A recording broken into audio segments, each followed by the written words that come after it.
Welcome back. And now for the news in detail. 16 people have been killed in a Syrian government airstrike in northwestern Idlib province. The Syrian Observatory for Human Rights says 6 children were among the victims of the raid.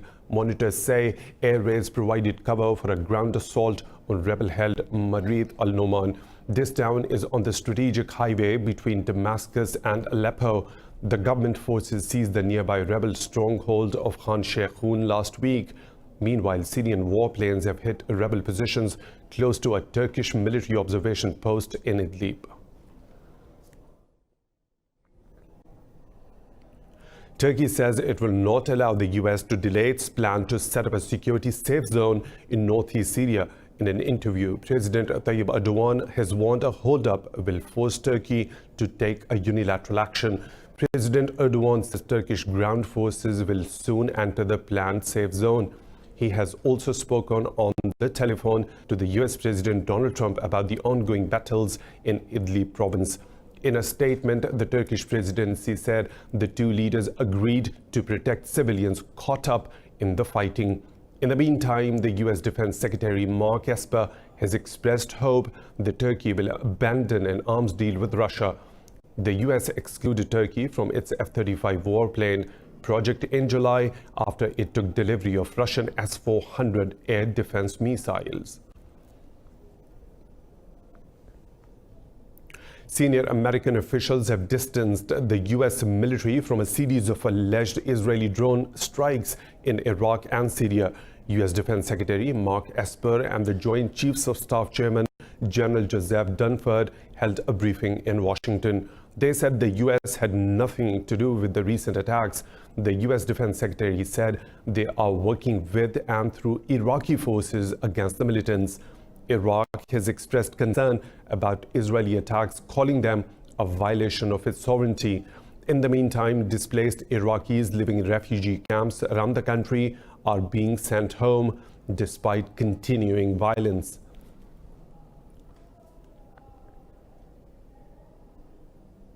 Pakistan's Prime Minister Imran Khan says Indian actions in occupied Kashmir threaten peace in South Asia. Speaking to French President Emmanuel Macron over the phone, Khan said India wants to change the demography of the occupied valley. Macron said the Kashmir issue should be resolved through dialogue. Khan also briefed Jordan's King Abdullah ibn al-Hussein on India's repressive actions in Kashmir. Khan said Indian actions in occupied Kashmir are violating international laws. King Hussein called for de-escalation of the situation and stressed a peaceful resolution is needed. He said Jordan will consult other countries about the situation in occupied Kashmir.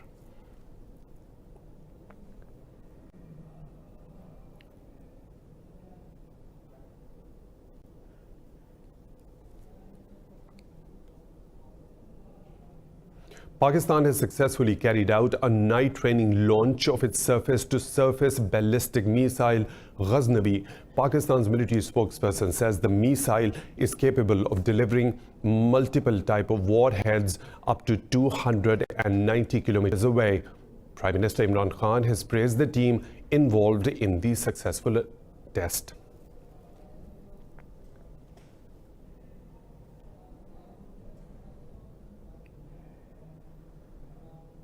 Russia says it's ready to be a guarantor for any peace deal between the US and the Taliban to end the war in Afghanistan. Foreign Ministry spokesperson Maria Zakharova says how this works should be discussed by parties at the Doha peace talks. The Taliban say they are close to concluding a final peace agreement with the US. In a statement, spokesperson Sohail Shaheen said he hopes to share good news with Afghans soon.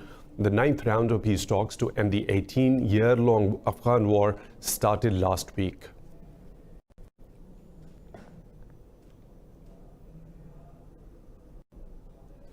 The Chinese military has begun deploying fresh forces in Hong Kong amid massive anti-government protests. China's state media described the move as a routine annual rotation. It says the troops will carry out their duty to defend Hong Kong's sovereignty, security and progress. This is the 22nd rotation of Chinese forces since Beijing took control of Hong Kong from Britain in 1997.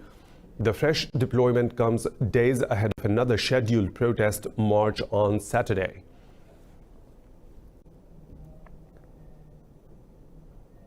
A U.S. Navy ship has sailed into the South China Sea amid trade tensions between Beijing and Washington. A U.S. official says an Burr-class guided missile destroyer conducted the operation.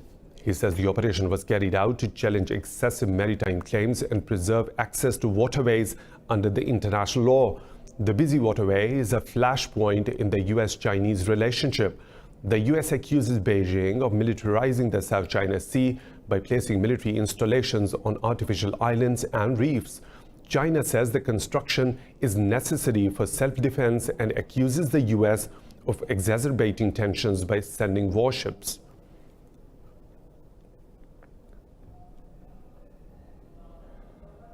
Italy's Prime Minister Giuseppe Conte has secured support to form a new coalition government. An alliance between the Five Star Movement and the Democratic Party has derailed the far-right League Party's bid to seize power. President Sergio Mattarella is scheduled to grant a mandate to the new government in a meeting with Conte today. PD and Five Star have avoided an election, but they still need to agree on a policy platform and the cabinet. The coalition deal was settled 2 weeks after the League Party withdrew from the Conte-led government. But League leader Matteo Salvini says the new ruling setup is fragile and unlikely to last.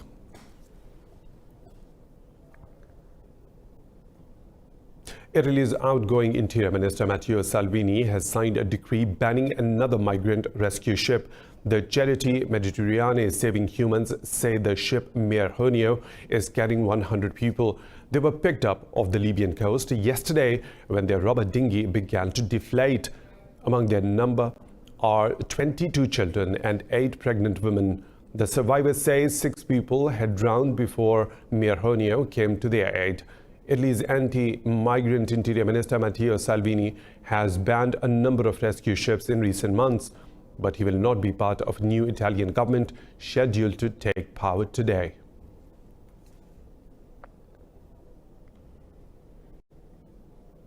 Angry protesters have been demonstrating in London against the British government's decision to suspend the parliament.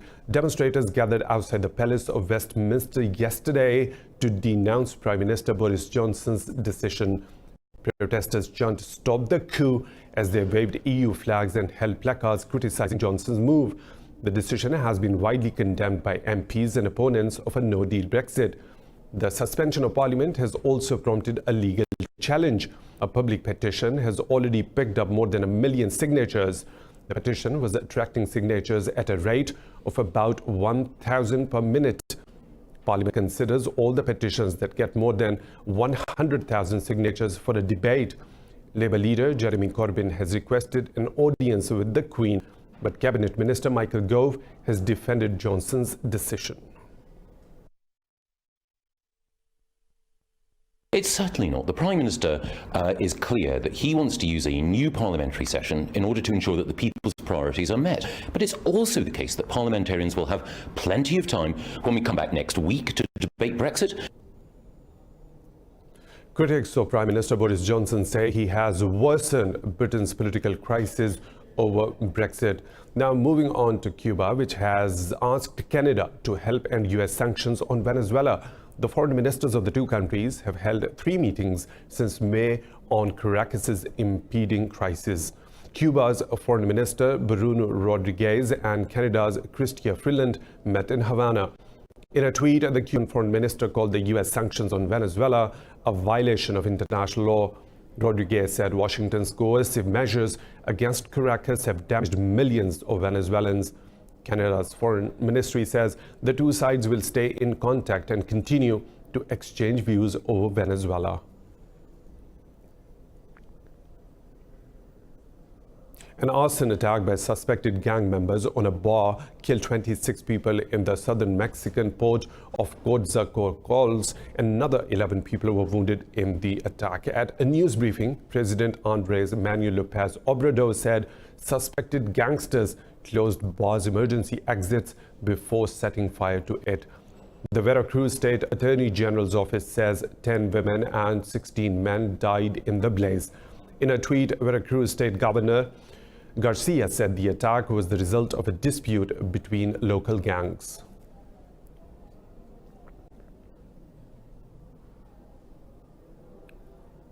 Brazil's President Jair Bolsonaro says South American countries will devise a common policy to protect the Amazon rainforest.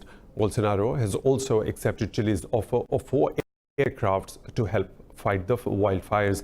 After meeting Chile's President Sebastián Pinera, Bolsonaro said he will hold a summit with regional neighbors on September the 6th. He said Venezuela will not be the part of the meeting. Pinera offered to back Bolsonaro, saying the sovereignty of the nations that share the Amazon has to be respected. Bolsonaro said Brazil's sovereignty has no price. He was referring to an offer of $20 million aid announced by French President Emmanuel Macron at the G7 summit. Macron accuses Bolsonaro of lying about climate change.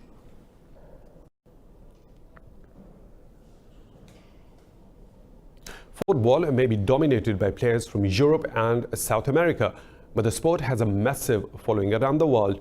This includes Iraq, where football fandom is driving youngsters to shave famous players' faces into their hair. This report has details.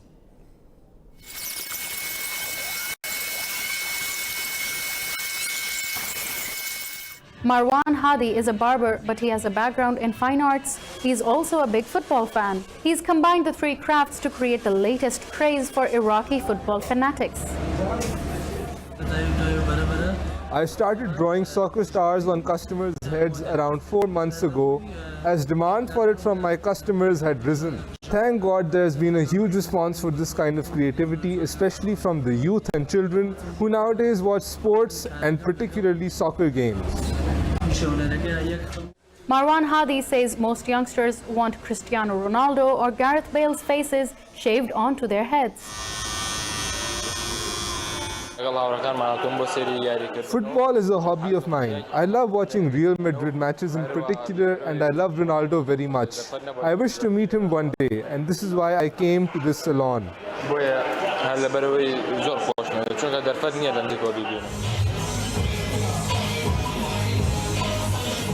But these haircuts don't come cheap. One of Hadi's drawings can cost up to $50 and takes 2 hours to complete. Unfortunately, we couldn't get in touch with any of these young fans' parents to see what they thought of Marwan Hadi's work.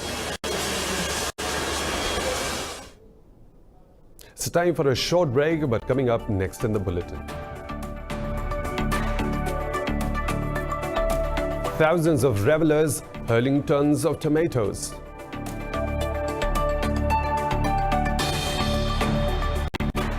"139 endangered species have been given protection."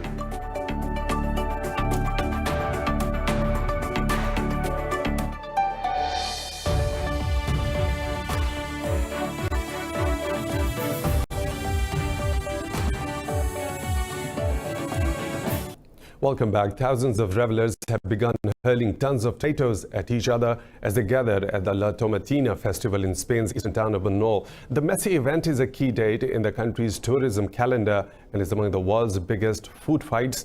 This report has the details.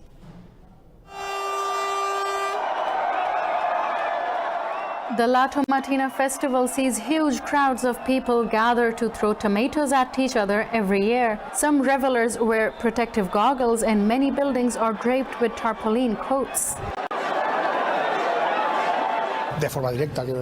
It's true that it makes us proud as the people of Bunol that our town is famous worldwide thanks to this festival. For example, I haven't directly taken part for many years, but it's still really fun to watch the festival from a window or from a rooftop terrace, as I usually do.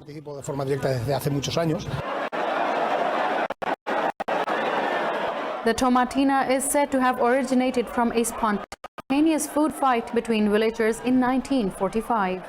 The tomatoes really stain the walls. It's easy to clean if you clean it quickly and with a hose. So everything such as windows and doors, we set up protection for ourselves so it's less work to clean. The festival was banned for a while during the 1950s, but survived to gain popularity across Spain in the 1980s. Today it draws large crowds of visitors, including tourists.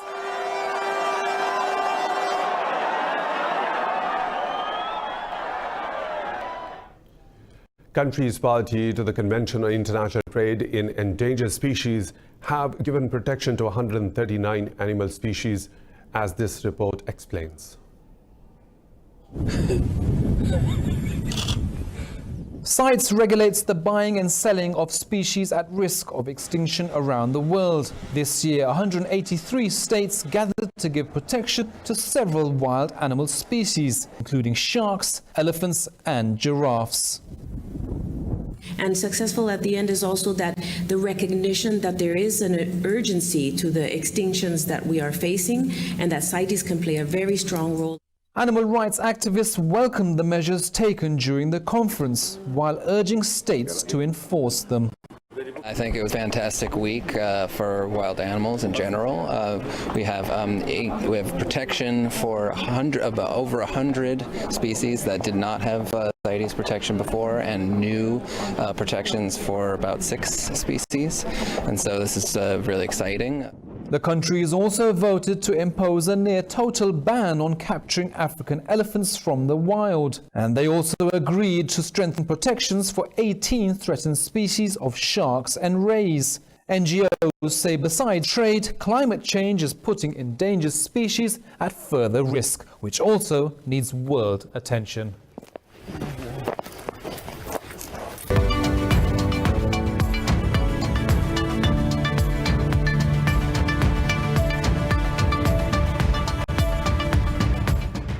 Lows and the highs of the business world now. Japan has warned African leaders against accumulating too much debt. Prime Minister Shinzo Abe says Tokyo is promoting quality infrastructure exports and investment in Africa. Abe says if partner countries are in debt, it interferes with everyone's efforts to enter the market. Addressing leaders from African nations at a development conference in Yokohama, Abe introduced financing and insurance schemes. He also announced that Japan plans to train experts in 30 African countries in the next 3 years on managing risks and public debt. Abe aims to boost Japan's presence in the promising African market.